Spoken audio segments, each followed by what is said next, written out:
Hello, I'm Doug, and welcome to the Krewe of Japan podcast, a weekly podcast where we take you on audio journeys through Japanese culture. This time on Krewe of Japan podcast. Welcome back to the podcast. Earlier this season, episode 6 to be exact, we sat down with author, artist, architect, researcher Azby Brown, a New Orleanian living in Japan, to chat about Japanese homes and architecture. While today's episode is a continuation of our sit down with Azby, don't worry if you haven't listened to that other episode yet. It's not a prerequisite to enjoy this episode, although you definitely should give it a listen after this one's done. Today's chat revolves less around Japanese homes and more about the communities those homes make up. In New Orleans, there's a catchphrase, "Ain't Dere No More," that was made popular by a song of the same name by Benny Grunch, a local musician mostly famous for his satirical Christmas tunes. In his song, he goes on to list out places, buildings, landmarks, and businesses that have been lost in the sands of time as New Orleans has changed over the years, especially post-Katrina. Having traveled to Japan countless times over the last 2 decades, I could probably write my own Japan-themed version of Ain't Dere No More for not only Tokyo, but also of the other cities and towns where I've visited or lived over the years. But how has the urban megalopolis of Tokyo evolved over time? What trends are driving these changes? How are the rural communities in Japan adapting to societal trends such as aging population and declining birth rate? If these are burning questions that you have, then Azby has got you covered. From urban migration and rural repopulation projects to centuries-old territorial rivalries still bubbling up to the surface in modern day, this episode will help you uncover how Japanese communities are adapting to the changing world around them. Let's go. Football is back, y'all. Yeah, I know this is a Japan-themed podcast, but the NFL is pretty big here in New Orleans, whether the team is good or bad. But with the start of the season upon us, support your favorite team and the podcast and Japan Society New Orleans all at the same time when you shop with NFLshop.com. Using our link, we'll just take you to the NFL Shop landing page and then carry on with buying all that swag. That's all you gotta do. And as always, we appreciate any and all support. Who dat? Here's what's going on with Japan Society New Orleans. Be sure to check the show notes for links and more information. Here we go. On Wednesday, August 21st at 6:30 p.m., come join us for a happy hour at NOLA Brewing and Pizza Company. Whether you come to enjoy the pizza, the beer, or just good company, we look forward to seeing you there. Japan Society is also planning to bring back its monthly cultural programs, focusing on a variety of topics, starting with a discussion on Lafcadio Hearn. Date, time, and location are still TBD, but that's coming soon.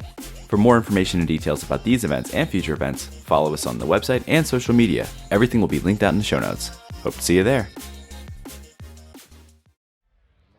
Hey, are you new to the crew? Yokoso. We hope you enjoy this episode. If you like what you hear today, then you'll really love our back catalog of episodes from earlier this season and previous seasons. We've had some incredible guests, like voice actor Kyle Hebert discussing his experiences in shonen anime and voice acting, author Matt Alt uncovering the history of Nintendo, founder of Ikigai Connections Kasha Lynch helping discover how to start your Japan-related career today, and so much more. After you finish up this episode, hit that subscribe button or follow or whatever it is, and get notified when new episodes come out. Then while you wait for the new episode to drop, play catch up with the crew. But before you do any of that, let's dive into today's episode. You know, there's these huge developments in Tokyo. Tokyo is being progressively demolished. The way that development has been happening in Tokyo over the last 3 or 4 decades. I mean, since I've been here again 38 years, which is a lifetime for some people. And I've watched my lifetime. Yeah. It's kind of funny. It's funny because I was thinking about that last night. You know, anyone who's less than 38 years old, I mean, I've been here since before they were born. But anyway, the way development is happening is incredibly destructive. I mean, what people who love Tokyo love about it are these little back streets. These neighborhoods, which, like the neighborhoods I love in New Orleans, have grown up, have been shaped by the people. They've evolved. They've become more human. People find ways to green them, to have their plants and flowers on the street, in their teeny gardens. They're idiosyncratic. There's a lot of individualism on display. These are wonderful. I mean, everyone who really loves Tokyo, this is what they love about it. But this is exactly the kind of places that the big developers target to redevelop And often it's in the name of improving infrastructure or seismic survivability or blah, blah, blah, blah. And it's always the same nonsense. And people can't fight it. They've been unable to fight it. And one of the newest ones was Azabudai Hills, which, is not far from Roppongi. And the neighborhood was fine. They didn't need to be redeveloped. There was no problem with that neighborhood. I believe that architects and developers, real estate companies, construction companies should have something like the Hippocratic Oath. The Hippocratic Oath where doctors, number one, do no harm. They should have a Hippocratic Oath, which is one, if the neighborhood is actually functioning and vital, it is functioning, don't destroy it. Don't change it. It is very hard to create the conditions where a neighborhood can evolve into this kind of livable human area. It takes decades at least, often centuries, for that to happen. And you can't design it from scratch to be that way.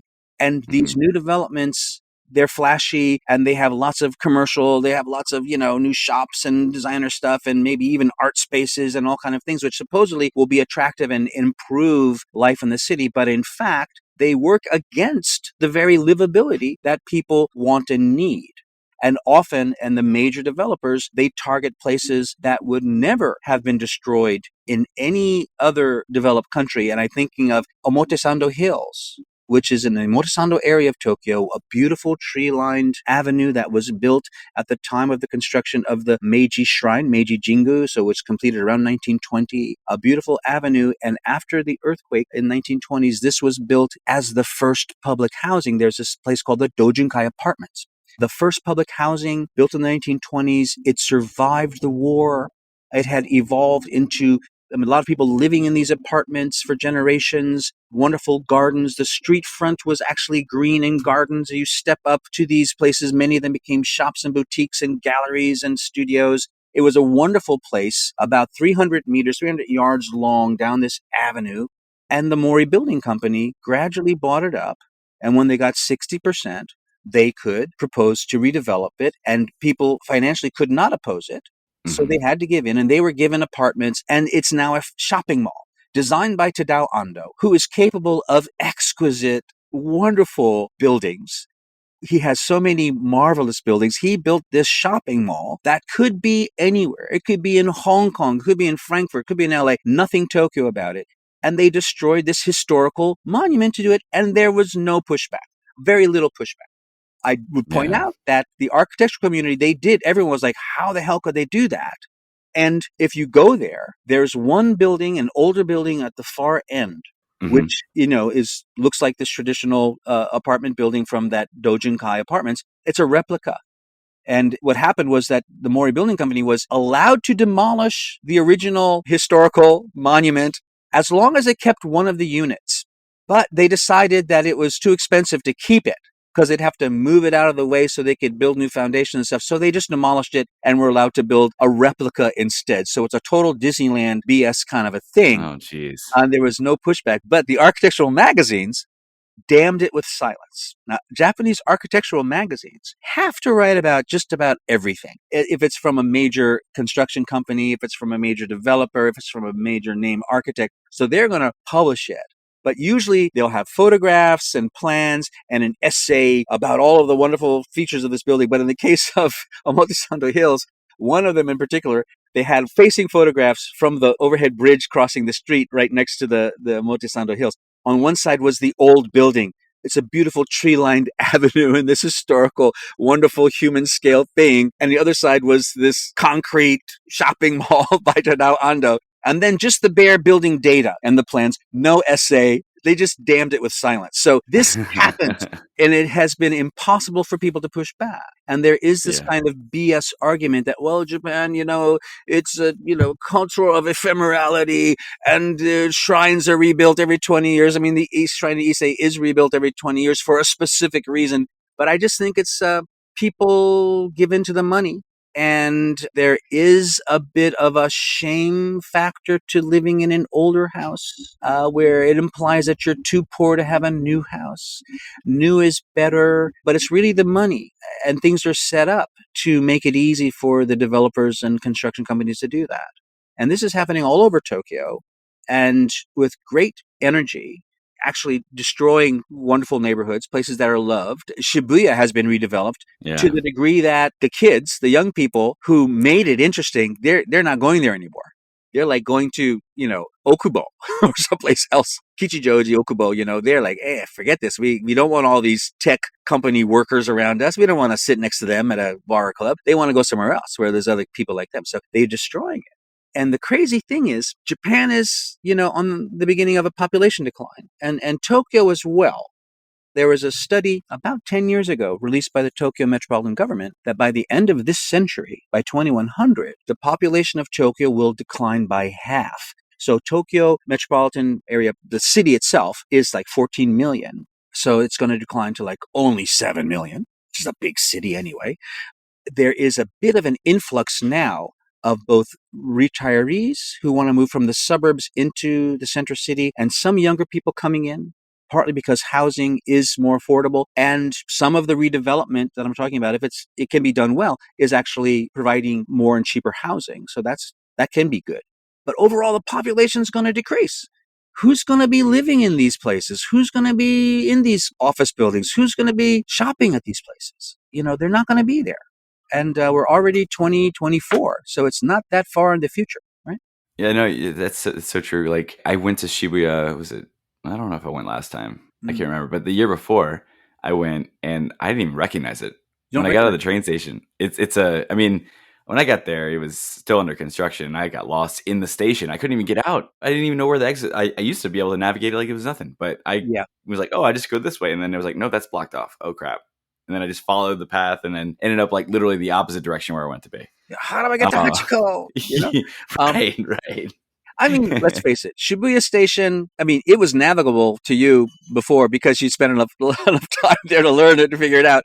It was a maze, Shinjuku Station is horrific. I always got lost there, even 30 years ago. Yeah. But yeah, the fact that it's been under construction for a long time, that's one aspect. But worse than that, the new buildings put the whole neighborhood in shade. It's become a horrible wind tunnel. I was walking there just the other night. It's like freezing, this horrible wind tunnel effect from tall buildings. But the fact is they're not necessary. This is just this economic churn. Mm-hmm. And this competition, and a building will have a bit of a buzz for 5 years maybe, and they'll get some new tenants, and Google is now in the new buildings in Shibuya Station and stuff, and then the buzz will wear off and they'll go somewhere else, and what was the new hot development 10 years ago is now hurting for tenants. And we see this constantly. And what happens, as they age, and we're talking, going back to tradition, Japanese buildings age beautifully, and New Orleans buildings age beautifully. And it requires just a certain amount of upkeep. And, I'm very much a critic of gentrification in general. And I see this in New Orleans, and particularly after Katrina. But on the other hand, well, if the building is somehow, repaired and restored and repainted in a way that keeps it surviving for another generation, well, I think that's a net gain. And the same thing in Japan. Things can be restored and they age, but newer buildings, very few architects know how to build buildings that age well. And this will be a criticism I will make to people who build in bare concrete like Tadao Ando. There's ways to use concrete that ages well, but unfortunately his will not and are not already. And very few newer buildings will really, really age well. And aging doesn't mean always keeping it looking spick and span and shiny, although a lot of energy in new construction materials, tile or exterior things, is supposed to work that way. It is having materials that in themselves, as they get old, they take on a patina, what we call wabi-sabi in Japanese, the sense of aging and impermanence. And speaking of age, and I go to New Orleans and it's full of wabi-sabi, I love these old buildings, and always loved them. So that's aging, but the new construction is not going to age well, and people will figure that out eventually. And there won't be many people around to pay for refurbishing them and keeping them nice. Right, so I'm thinking we have a dystopian future down the road, perhaps. That's scary. But you were talking about Tokyo and, the population and it developing. But at the same time, on the opposite spectrum for the rural areas, you're seeing now with this migration in Japan to urban areas, resulting in like abandoned homes, shrinking communities, even ghost towns. You see on YouTube now, people just exploring ghost towns. Is this like a social change? Is that why these things are happening? In addition to that, what's the impact, long-term impact for these small communities? What's happening in Japan and has been, happening, for decades, this has been, like this train sort of just barreling down the track, is a demographic shift. The main issue is a declining birth rate where people don't want to have kids. And this is primarily economic, and especially due to the economic disadvantage faced by women, not having daycare, not having time off, giving time off from work. Like in many countries, you get months. In Europe, it's wonderful. Sometimes you take a year off and then go back to the same job, legally required to have the same job waiting for you when you come back. It is just too expensive here to raise kids. Most families need dual incomes now. And if the woman is at a disadvantage in particular, economically, if she wants to spend the time to raise kids, then she's not going to have kids. So this is the main driver. We could go into this about the feminist aspects of it, the patriarchal society, the fact that so many of the rules are made, the laws are made by old geezers, who are basically driving around in, chauffeur-driven, isolated cars with dinky curtains on the windows. This is a horrific social reality, economic disadvantages for women leading to a declining birth rate. And they're trying to promote, having kids and stuff, but it's just not working. So this is happening everywhere, and this translates as an aging society. This means proportionally you have more old people. And in the rural areas, most people on the farm households are in their 60s or older. And this is, again, you can't keep working there. Their children do not want to take it over because it's not that great a business. It's not stable enough necessarily. Fortunately, Japan does not have the huge agricultural, agribusiness, mega corporations like we have in the US. But, they have very, very good farming, and there's wonderful advances in, organic farming and sustainable farming. But basically, that's the minority. So the rural lifestyle is less and less appealing. So people age out. Many homes are abandoned. There's a lot of attention to what's called akiya, empty houses, both in the cities and in the rural areas. And, I'm involved in the Minka issues, the farmhouse restoration stuff, and spending a lot of time on that. And, people can buy old farmhouses, 200-year-old, 150-year-old farmhouses very, very inexpensively. And of course, they would have to fix them up. And often they need to decide that they're going to move to that area and do farming in order to do that. So it is a huge shift. But a similar thing is happening in the cities. When I mentioned there was an influx of elderly people from suburbs of Tokyo into the city center, that's different than the rural areas. You don't have a lot of really rural older people moving to cities. Their kids have moved to cities.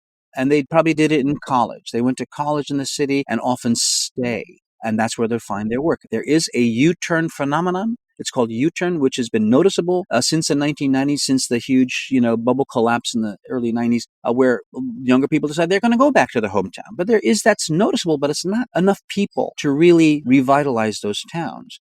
We do have a lot of foreigners and others just deciding, I'm going to move to this interesting town. It's got a great environment. I'm going to do my thing. We have that. That's also noticeable, and there are some noticeable successes of rural towns encouraging that kind of influx of new people. But it requires local government to actually support and subsidize that, and requires someone to be a visionary to say, oh, we have new opportunities here. We're going to make new business. We're going to make new farm products. We're going to make new craft products or something else, and we'll change the identity of our town to encourage that. So that is happening here and there, and it's wonderful. I love going to rural areas because I do see that happening. But overall, it's a massive decline in population, and it's leading to these abandoned towns. And there's a word, rewilding, which means letting things revert to nature, and this is a big ongoing discussion. In what cases is it best just to let these areas rewild? And in Japan, because of the way the old buildings are constructed, it's possible to dismantle an old building and actually have a garden there the next day. It could be fairly simple to let them rewild rather than just let the buildings decay and collapse. So this could well be happening.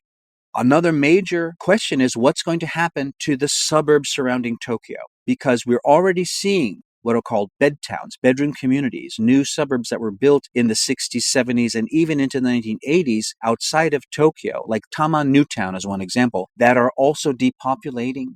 And the people who live there are now, again, primarily older people. They were built for people with families to raise families. These suburbs were built with schools and all these daycares and stuff for kids and things, and the kids are no longer there. They've grown up already, and they don't want to live there. And so these places are depopulating, and the population is aging and finding it very difficult to live there because often they were built on hillsides where you have to climb stairs and go across bridges and stuff. And for people with mobility issues, this is really, really difficult. So this is going to empty out gradually. When this report came out, I had my research lab was called the Future Design Institute. It was part of Kanazawa Institute of Technology, where I spent 20 years as a full-time professor. But the institute was in Tokyo, and I proposed for a grant from the government to study planned downsizing because of this impending shift. And I use as examples unplanned downsizing through catastrophe, like New Orleans after Katrina, unplanned downsizing due to economic catastrophe, like Detroit, and then looking at planned downsizing, like what used to happen in Japanese cities, the city of Nara, which was built as a capital. When the capital was shifted to Kyoto, it was then called Heijo. Literally, the buildings were dismantled and moved. I mean, some were left, temples and things were left, but they just took everything apart and literally carted them to the new place and rebuilt them. And then they became farms again. So this was planned downsizing. So I said, we need to think about this, how to do this in a way that is going to be smooth and provide better lifestyle. And I think there's ways to do this that will lead to more sustainable lifestyles, more urban farming, for instance, more things like that. But my proposal was rejected. And the comment said, this is not a very worthwhile idea. Nobody wanted to think about it then. Nobody, they were in denial. I can't hear you. I can't hear you. Yeah. But I think now it's sort of sinking in. And people say like my book, Just Enough, which deals with these kinds of issues, was like way ahead of its time because I was making this proposal around the time I was writing that book. Now people get it. It took so long for people to see. So let's watch the next 20 years and see what happens. Yeah. Well, you had mentioned some of the local initiatives that have been somewhat launched in some of these disappearing communities where they're trying to revitalize some of those areas, like a small town, trying to lure families to come back with like a cheap home. If you come back, you can get this cheap home, this land. You just got to commit to living here for like 10 years, raise your children here. Could you highlight a couple of these projects and how they have been effective in transforming some of those abandoned towns or dying towns into more vibrant communities? One town that I spent time at is Tamba Sasayama, which is the Tamba area is on the border of Kyoto Prefecture and Hyogo Prefecture. So Kobe is part of Hyogo, so it's in the mountains north of there. And part of it's in the Kyoto, and part of it's in Hyogo, and Tamba Sasayama is in Hyogo. And the town was facing all of these issues. And then going back, I'm going to say 15 years ago or so, I was introduced to a person who was then at the city government who had the vision to say, and the town included both a former castle town, Jokamachi, which had a good store of old townhouses, machiya, many of which were vacant, shuttered, and also hamlets, sort of rural villages, which were also part of the town itself. And one wonderful thing he did was promote the idea of using traditional farmhouses as inns. And one village of Tamba, the villagers said, this is a great idea. So they restored 5 old farmhouses for people to stay at. But these 5 farmhouses are one inn. So basically you go and you reserve one of these houses or one room in a house and you stay there, and the others are within walking distance, it's a 5-minute walk away. And, in the morning, the women of the town come with breakfast and prepare breakfast for you and stuff. And they restored them very, very beautifully. And actually going there and seeing that and staying there, I said, well, the knowledge base of restoring farmhouses is now at a very, very high level. A lot of people know how to do this. Both the craftspeople doing the actual work, the technical work, and the designers who are planning the whole thing. So planning them for, new bathrooms and kitchens that are better prepared while keeping the traditional atmosphere. So this is really, really well done. In the city, they spent time to attract people, especially younger people who want to open new businesses. So maybe it's food, maybe it's coffee shops, maybe it's a craft business. There already was sort of a craft-based traditional crafts in the town.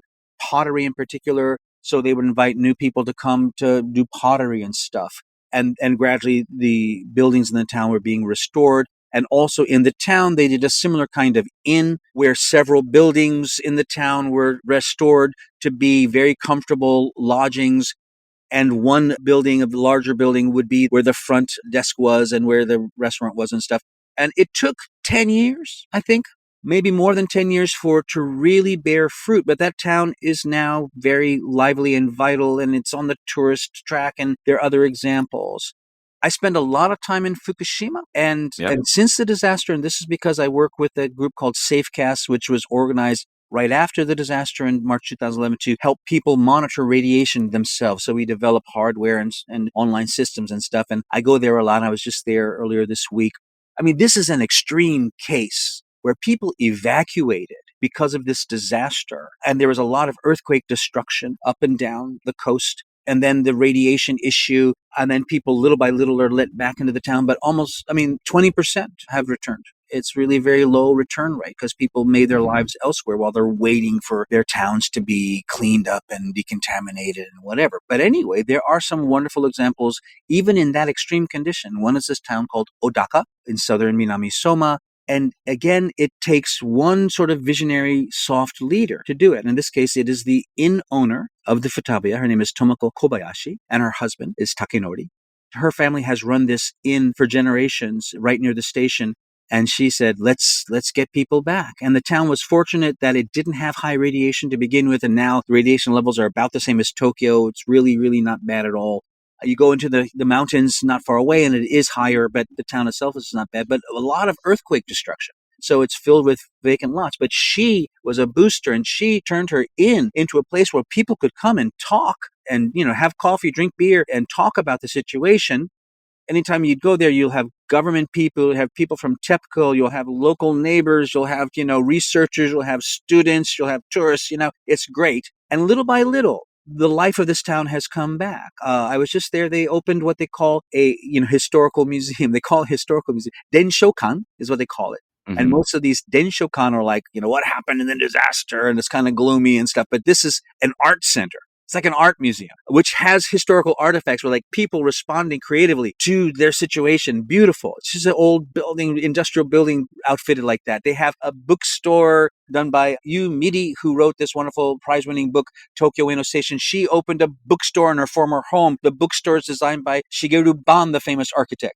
They have, lots of new life. There's, someone decided they're going to promote 100 new businesses in the area and built Odaka Pioneer Village, which is this wonderfully designed open space where the community can come together and place for people to stay and workshops and, little businesses. All this stuff happening in this little tiny town. And, little by little, it's going to come back with this new life. Everybody knows it's never going to be what it was before, but there is a new viability to be had. And I love going there. Mm-hmm. It's my home away from home. I feel like moving there. I'd love to live there. A similar thing is happening in the town of Itate in Fukushima, which was notable because it was the slow life center of Japan before the disaster. The village mayor was a visionary, and he said, look, we're aging, we're in a backwater. What can we do? And he helped people find new agricultural products that they could sell as the local branding and use the slow life attitude. This Itate is slow life, and embrace that. And then the disaster happened. A lot of conflict because he wanted people to come back, but it was high radiation. But almost nobody's come back. There was 6,000 people there before the disaster, and now 1,000 people have come back. But most of those are elderly, so they will start dying off, and who will be there? But there is a soft leader, a researcher named Yoichi Tao. He's a physicist who went there to help people figure out how to, decontaminate and remediate their farm fields. And little by little built a community, like 40 farmers, and then researchers, and then young people, and then students and architects and designers who are looking at this as a blank slate with actually an incredible environment that has this radiation issue, knowing how to live there safely. It's got to be safe, and they're doing that.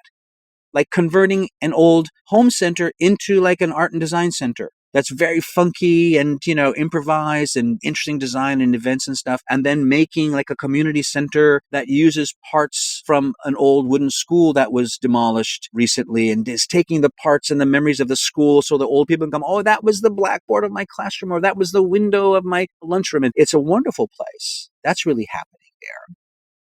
Kamikatsu in Shikoku. This is a really interesting place, which is on the map as the zero waste village. They built the zero waste center. Again, doing the same thing of having people contribute from their own homes and their old buildings to this zero waste center building designed by a wonderful architect named Nakamura, who's based in Tokyo. And then just building this whole new life that's attracting young people based on zero waste, based on sustainability. So there are so many examples, and I'm very optimistic about the future. Within this overall disappointment in the slow pace of this being embraced by the people who need to embrace it, namely the construction companies and the real estate developers and the governments themselves. It's taking the big people out of the picture and letting the communities reinvigorate themselves almost. Well, yeah, because you would think the people that live in the communities know it the best. Yeah. So let them try to develop it back. Absolutely. And like you said, it just takes one impassioned person Stay out to of the really. way and let them do it. A lot of what government can do to help is to stay out of the way. Yeah. Provide resources, to be flexible, which of course Japanese governance is not often flexible. In the case of like Odaka in Fukushima, I mean in Fukushima in general, where good things have happened, it's because of good local leadership. Who gets it? I mean, they already know the people in their towns because they live there, and their kids are going to these schools, and they want to eat safe fish. They're going to make sure the fish is safe. This is about local leadership. But again, I'm looking more and more at this soft leadership. These kind of people who just sort of rise and they end up being consulted by everybody just because they have compassion and knowledge and they have this social skill, this kind of particular intelligence, right? This social intelligence. Yeah. So people know how to do that. And it's interesting that the innkeeper was one because they're very good at keeping confidences. They see everything and then they don't talk, but I'll go there and she'll say, over there, that person, he works with Greenpeace. Why don't you go talk to them? Oh, that woman is researching radioactive dust in houses. Why don't you go talk to her? And it's interesting. So it's these kind of people who end up being important in allowing these things to happen. Oh, yeah. And people know what they want. And if you provide just a minimum in terms of subsidy or tax breaks or some other kind of flexibility in governance, then people will find a way to make things happen. I look forward to seeing that too, because I go back to Fukushima frequently, not that far north, unfortunately. But where do you go? I was living in Iwaki for... You lived in Iwaki? 3 years, yeah. When? When was that? Literally, I left the August before the earthquake and tsunami, Well, so August you. 2010. And you go back every now and then? Yeah, I go when I go back to visit my wife's family. I have some friends that I catch up with over there. Your wife's family's from Iwaki? They're from Ibaraki. Oh, Ibaraki. So if you go to the family and you just go a little further north into yeah, it's like a little day trip. So what do you see has changed in Iwaki? Because this is a very interesting social thing, demographic thing. What do you see changed in Iwaki? Ooh. I'll keep it brief. I think they've done a lot of stuff to try to revitalize in terms of bringing some changes to like the Onahama port area. I feel like they try to liven that area up. Mm-hmm. Fisheries were so damaged. Yeah. Yeah. And then just trying to bring that beach area too. Right. Surfing. The city center has completely changed. Like that whole Iwaki station is like completely different. When I went back this past summer, I didn't even recognize it. Right. There's new developments going on constantly over there. But I mean, at the same point, it was still very similar. My area was in Yumoto, so the onsen area. And I walked around there a good bit. And for the most part, it was the same. It hadn't really changed too much outside of some buildings getting refurbished and stuff. But for the most part, it hasn't really changed. Yeah, it's interesting. So Iwaki, fortunately, did not get a lot of radioactive fallout and was not required to evacuate. And most of the people who evacuated from towns in Fukushima evacuated within Fukushima Prefecture, and a lot of them went to Iwaki. And there was a fair amount of social tension caused by that. Yeah. Because often these evacuees, if they were from the area that were forced to evacuate, not voluntarily, they got a lot of compensation, enough to buy new houses and new cars and stuff. Of course, that's not good. Just getting money is not enough to make up for losing your town and your home. So there's a lot of alcoholism and other stuff happening too. So there was this huge influx of people from other parts of Fukushima.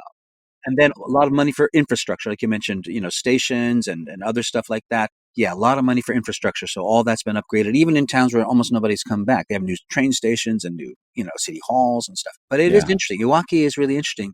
One funny story, I was visiting the home of a friend who was working in Fukushima prefectural government, and he retired, last year. And he's an old samurai family from that area. And his father's family was from actually Minamisoma, and his mother's family was from Okuma, what's now Okuma. It used to be two different towns, Ono and Okuma, and then it's called Okuma.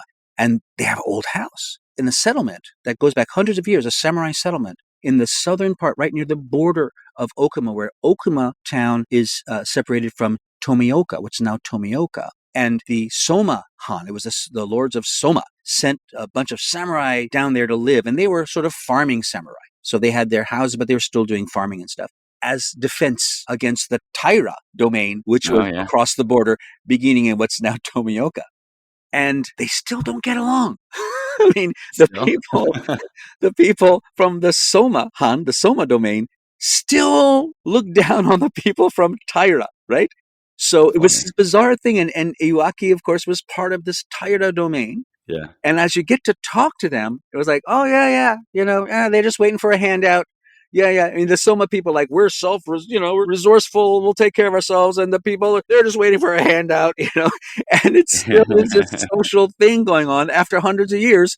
And supposedly this whole samurai thing was supposed to have vanished, in the 19th century. No. I just was laughing about this. And you know what actually really brought it home to me? The actual house, it's beautiful. And I really I'm talking with them to figure out what we can do with this beautiful house. The house was built in Meiji, so it was after the samurai period, but it's basically the same layout as a samurai house. And it's a little enclave with kura and a gate and other buildings and a stable and all this stuff. Beautiful, and a beautiful forest behind it. And we're talking about it. And of course, they evacuated. So the house was, no one was there. And they had armor, and they actually had a helmet, the family's helmet, going back hundreds of years, there on display, and somebody stole it. Oh. And they found it. Oh, nice. And the reason they found it was because the guy who stole it brought it to a dealer, because there's this Soma no Maoi festival, the horse festival in the area. So there's a lot of these people wearing armor. Some of it's very, very old, hundreds of years old, and some of it's new stuff that's made in the old way. And they brought it to somebody to sell it. And the guy recognized the family. Oh, I know what family this is, and then got in touch and said, did you get rid of your helmet? He says, no. So this dealer knows all these old samurai families. They know each other. And I joked, I says, was he from Taira? He was like from the other domain. Like, he didn't know that everybody would know. Yeah. And they all laughed when I made that joke because, this is still this identity. So there's this friction that happened after the disaster because of this influx of these people from the Soma Han into the former Taira Han in Iwaki, and this resentment that goes back centuries. Interesting. I didn't know that. Yeah. And again, it's this invisible thing. If I hadn't been told about this, I would not have noticed. So this stuff still goes on, and also in these rural areas. And this is actually an impediment to rural revitalization, these sort of lingering resentments that go back centuries regarding outsiders. And Japan is one of those places. New Orleans, we welcome outsiders, right? You come, my dad was an outsider. He became a New Orleanian. You're there 10 years. Yeah, you're local. You may not be totally, totally local, who's your mama, but you're local, right? Japan is hard to be local. Tokyo's different. Everyone's from somewhere else. But in Japan, it's hard to be local. It's hard to be welcomed as a real local person. So this is an impediment to dealing with all these rural revitalization issues that we're looking at. So, man, we could go on forever and ever, but I had a blast. We went from like homes and architecture to talking about the Taira and Soma deep hate. Yeah. Before we wrap everything up, I wanted to give you an opportunity to let anyone know what other work you're doing right now. You mentioned your books a couple times. If you want to name them, what they're named, so that way people can check them out if they're interested. Yeah, I have a bunch of books out. The Genius of Japanese Carpentry was the first one I wrote. I never intended to write a book, but because of spending the time at the temple and in Nara, documenting that work, I was fortunate that Kodansha at the time wanted to do that. And that was a new edition, was published in 2014 by Tuttle, which I'm really happy with. More material, updated, more color. I did a book called Small Spaces, which was about how Japanese contemporary designers, all the techniques they use to make small spaces livable, looking specifically at storage and things. I did another book called The Very Small Home that sort of followed up on that, more generally with home design, contemporary home design for small spaces. And this talks about a lot of things we were talking about earlier regarding what sort of traditional techniques Japanese designers may use. You may find in Japanese homes today, a lot of these perceptual techniques. I have a book called The Japanese Dream House, which is hard to find now. It's really become kind of a collector's item, which looks at manufactured housing and, sort of the marketing of lifestyle and how that has changed and how technology has enabled that. Because Japanese manufactured homes, what's called system jutaku, system homes, they're really technically remarkable. You don't know that these are prefabricated homes unless someone tells you. So this is a remarkable thing. And in fact, after Katrina, I was working with a home manufacturer who wanted to build a factory in New Orleans. And I tried. I made several trips to New Orleans, talking to state government, talking to local government, talking to, lumber industry people. And at the time, there was not enough workers and not enough people that they could train to use these computer controlled machines and stuff. So it didn't happen. That was a huge missed opportunity. But yeah, manufactured homes was one thing I wrote about. And then Just Enough, which looks at traditional Japanese approaches to environmental management, looking at forestry, water issues, energy, buildings, urban design, waste, and how these things work together in a very integrated way, how it evolved over time to be an integrated system that is really an ideal prototype for us as we try to live circularly. I do a lot of other writing on contemporary art, on fine art, on traditional things, on architecture. Do a lot of writing related to the Fukushima issues. I don't have a book in the works on that at the moment, but I do a lot of writing for Safecast, for the Safecast blog, and elsewhere on those issues, diving into like releasing this water. What's the impacts of that? And I'm in conferences in Europe and elsewhere talking about that sort of stuff too. So very, very busy. Working on something called the Utopianale in Germany, outside of Berlin, in a wonderful art facility. We're working on planning the third year. That'll happen in the fall, bringing together artists and designers and activists who are thinking about these issues, thinking about the future of civilization. And I'm the key curator of that event happening later this year. So I'm working on that too now. Getting out of Japan as much as I can to do these things, to share experience. Had a great time in the States this year. 2 trips to New Orleans. Last year, 2 trips to New Orleans, and gave a talk at the Huntington Museum in Los Angeles, which did they moved a samurai house, a shoya house from Shikoku to Los Angeles to their gardens, did a beautiful job restoring that. And I was there to talk about that. I went to talk to the Timber Framers Guild in Colorado also last fall. People who I met through the Minka Summit in Japan last year. We just get along. These wonderful people. I said, this is one of the only times I'm speaking to a room where I'm not the oldest person. It was great. A lot of people have been working on this stuff for decades.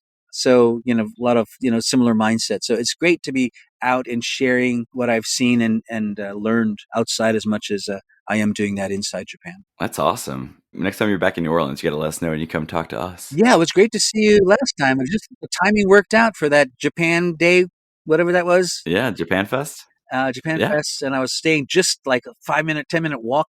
Timing worked out great, and I was hanging with my oldest friends from New Orleans, friends since kindergarten, and we all were there, and that was really, really great to finally connect up there. Yeah, for sure. It was perfect. Yep. And this was perfect. Thank you so much for joining us. This is awesome. Thanks for having me. I've been, looking forward to this for so long, and so many people I know have been on. I was just talking with Matt Alt, who came to the Safecast New Year's Shinenkai last week. He's friends of us from a long time ago, and we were talking about, you guys, and talking about projects he's doing with y'all, and to see Matt Alt, and so it's great everyone's all connected.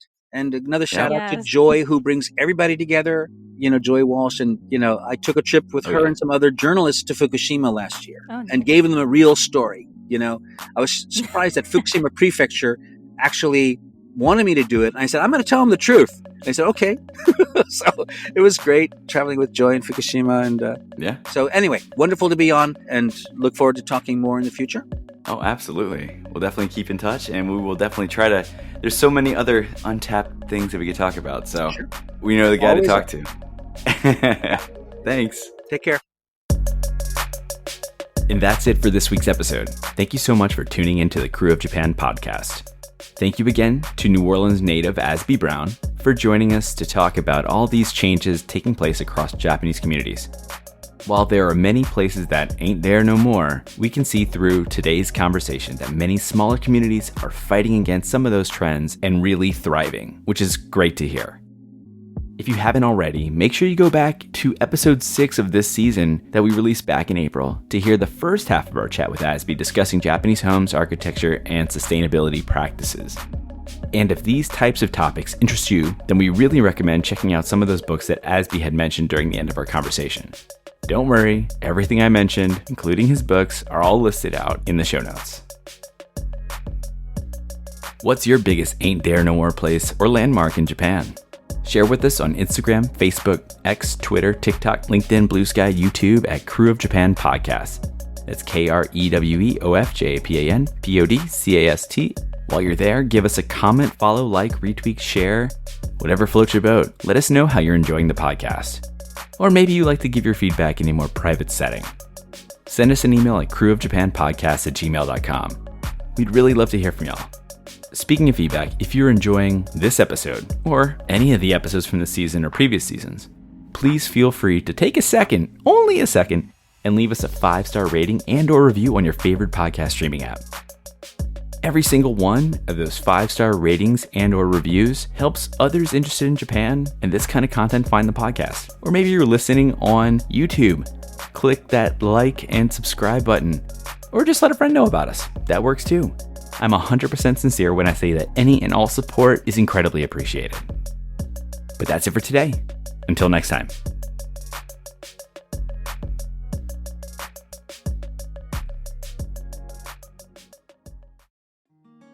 Looking to start your own podcast and don't know what platform to use? Tell me about it. When we started the Krewe of Japan podcast, we tried a bunch of the big name recording platforms, but always came back to the one we're still currently using to this day, Zencastr. Zencastr is now the all-in-one solution making podcasting easy. In addition to its high audio and video quality for podcast production, Zencastr provides a full suite of production tools to record, produce, and publish studio quality content from the comfort of your home. Just log in through your browser and start recording. It's that simple. For us, we simply send out links to our guests and they join the lobby. But before you know it, it's all done and you have your studio quality audio and up to 4K video right there ready for you, right when you finish. The best part is having their multi-layered backups to ensure that your recordings are in the highest quality, regardless of anyone's internet connection stability. With Zencastr's all-in-one podcasting platform, you can create your podcasts in one place and distribute to all the major destinations. It's really that easy. Go to zencastr.com/pricing and use our code Krewe of Japan, KREWEOFJAPAN, and you'll get 30% off your first month of any Zencastr paid plan. We want you to have the same easy experiences we do for all of our podcasting and content needs.